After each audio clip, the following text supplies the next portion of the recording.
Say an athlete posts messages on social media containing racist, homophobic and misogynistic language as a teenager and the messages later surface. Say the athlete is a key player on a beloved Los Angeles institution. And say the athlete apologizes profusely, crying as he explains that he isn't the same person who posted the offensive messages. Here's a request to the fans of Los Angeles: when the athlete returns to the field, don't do what the fans at Miller Park did when Josh Hader scaled the mound Saturday night. Advertisement. Hader was making his first appearance since the All-Star game, when a series of objectionable tweets he wrote as a 17-year-old started circulating on social media.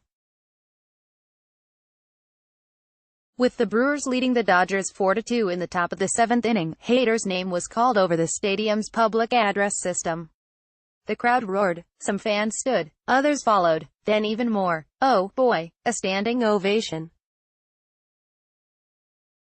"It means a lot," Hader said, "having the Milwaukee support and just knowing they know my true character and just forgive me for my past because it's not who I am today."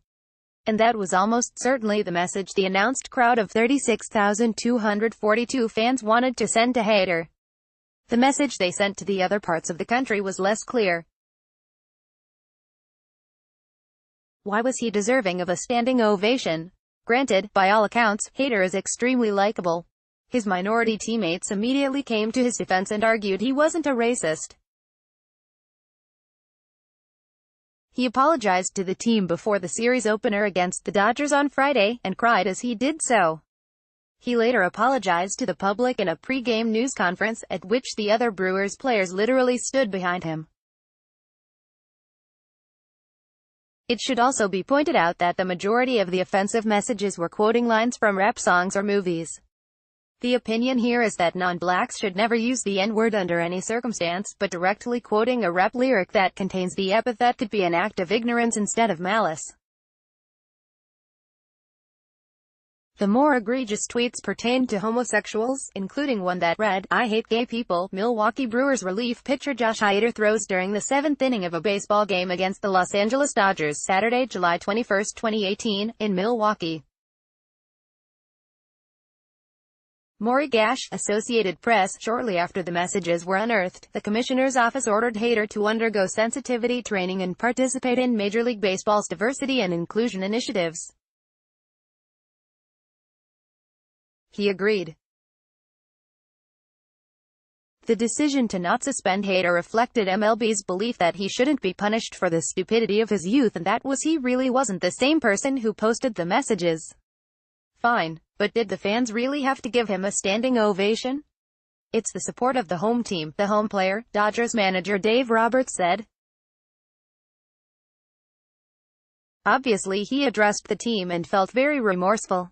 "I didn't hear what he said. I know the organization, the players, the coaches are there to support him. Obviously, he's remorseful. The fan base was here to support him. That's what I saw." Advertisement. The fans could have communicated that to him without rising to their feet. A warm applause would have been enough. Watching and listening to the over-the-top support of Hader, it was only natural to wonder if something else was at play. The most charitable view was that they wanted to back a player whose life was turned upside down over the last few days. But Hader was responsible for the ordeal. He wasn't a victim and didn't ask to be treated like one. Or was it something more sinister? Were the fans taking a tone-deaf stand against political correctness? Worse, were they supporting the discriminatory messages? The same questions had to be asked in the World Series after Yuli Gurriel made a slanted-eye gesture on the Houston Astros bench after hitting a home run off Dodgers right-hander Yu Darvish, who is from Japan. In this column space, I asked readers to temper their reactions toward Gurriel, citing how racially charged language and gestures aren't made with the same level of malice in Latin America as they are in the United States.